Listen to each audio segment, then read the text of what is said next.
ಮಾಜಿ ಮುಖ್ಯಮಂತ್ರಿಗಳ ತವರಿನಲ್ಲೇ ಇದೆಂಥ ಅನ್ಯಾಯ. ಯಡಿಯೂರಪ್ಪ ತವರು ಕ್ಷೇತ್ರದಲ್ಲಿ ಅನ್ಯಾಯದ ಪರಮಾವಧಿ ನಡೀತಾ ಇದೆ. ಮಾಜಿ ಮುಖ್ಯಮಂತ್ರಿಗಳ ತವರಿನಲ್ಲಿ ಇದೆಂಥ ಅನ್ಯಾಯ ಆಗ್ತಾ ಇದೆ. ಯಡಿಯೂರಪ್ಪ ತವರು ಕ್ಷೇತ್ರದಲ್ಲಿ ಅನ್ಯಾಯದ ಪರಮಾವಧಿ ನಡೀತಾ ಇದೆ.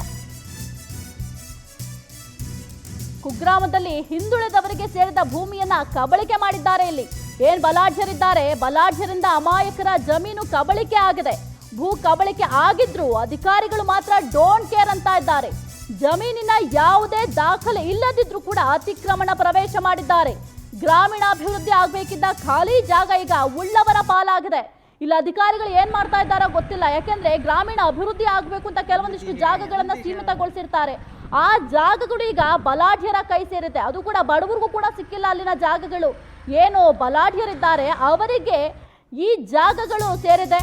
ಕುಗ್ರಾಮದಲ್ಲಿ ಹಿಂದುಳಿದವರಿಗೆ ಸೇರಿದ ಭೂಮಿ ಕಬಳಿಕೆ ಮಾಡಿದ್ದಾರೆ. ತಾಳಗುಂದ ಹೋಬಳಿಯ ಶಿಡ್ಡಿಹಳ್ಳಿಯಲ್ಲಿ ಒತ್ತುವರಿಯನ್ನ ಮಾಡಿಕೊಂಡಿದ್ದಾರೆ.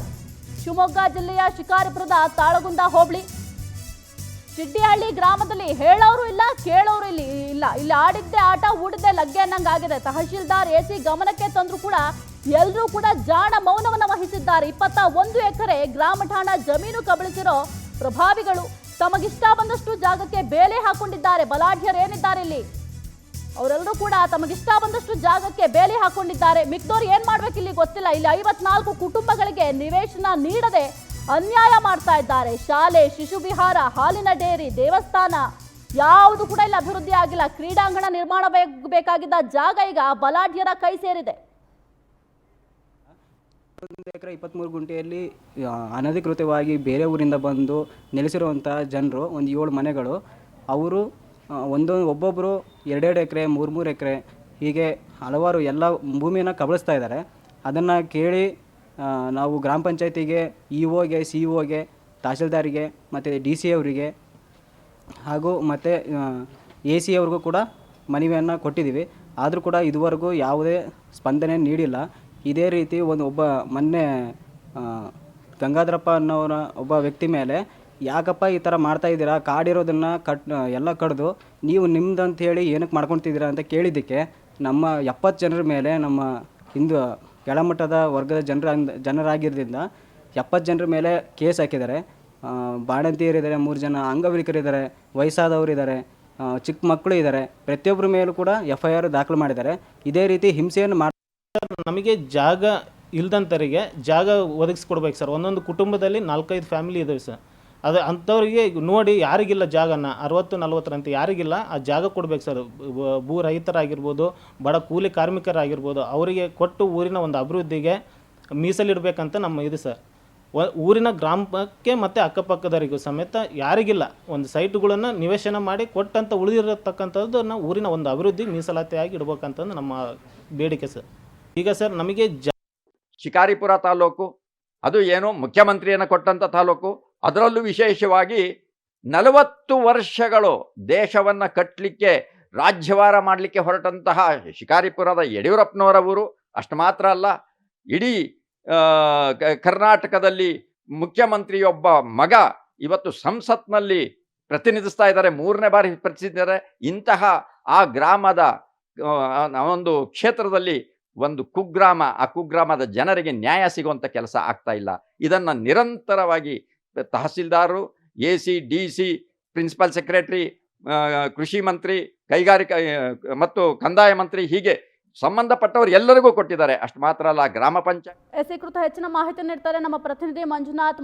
21 ಎಕರೆ ಗ್ರಾಮ ಠಾಣಾ ಜಮೀನನ್ನ ಪ್ರಭಾವಿಗಳು ಕಬಳಿಸಿದ್ದಾರೆ. ತಮಗಿಷ್ಟ ಬಂದಷ್ಟು ಜಾಗ ಬೇಲೆ ಹಾಕೊಂಡಿದ್ದಾರೆ. ಇಲ್ಲಿ ಅಧಿಕಾರಿಗಳು ಏನ್ ಮಾಡ್ತಿದ್ದಾರೆ, ಹೇಳೋರು ಕೇಳೋರು ಗತಿ ಇಲ್ವಾ ಈ ಗ್ರಾಮಕ್ಕೆ ಅಂತ?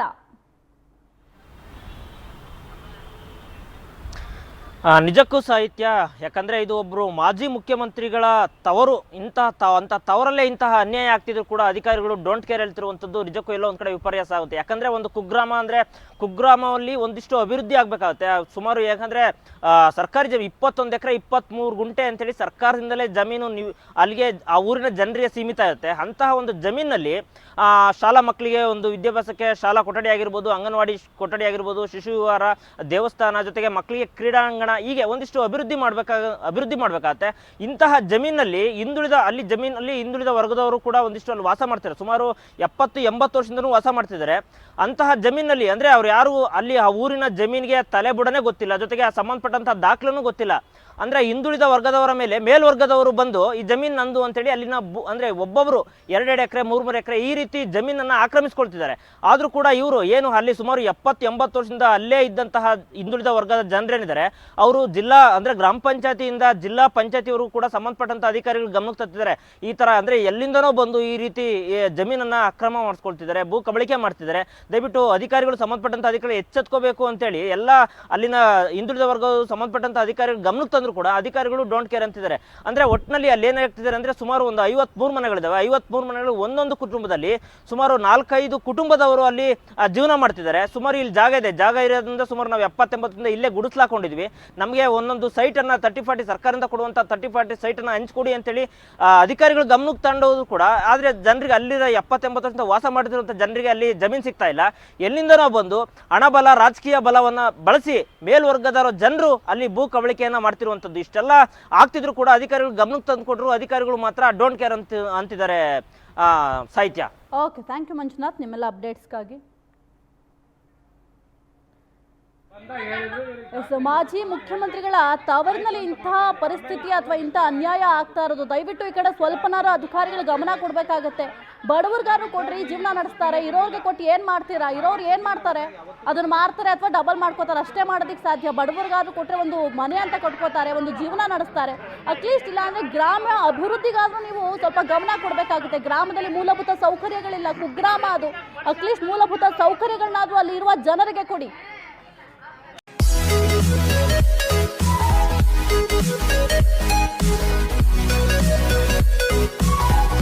right back.